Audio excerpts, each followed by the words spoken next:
కానీ కానీ చెప్పు బాబాయ్ దిక్కేం చూస్తావు కానీ బాబాయ్ చేసే పని బాబాయ్ చేసుకుంటున్నా చెప్పు. నీకు వచ్చిన కాడికి చెప్పిపో. ఇప్పుడు నీకు వచ్చిన కాడికి చెప్పు.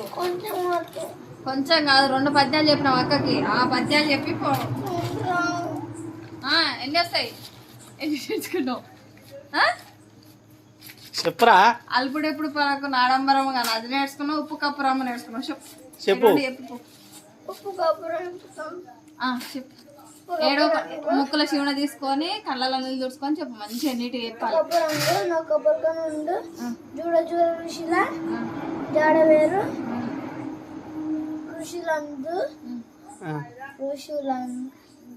పురుషులందు స్త్రీలు వేరు. ఏం చేసి మంచిగా చెప్తుంటే నువ్వేందో నా మధ్యలో అల్పుడు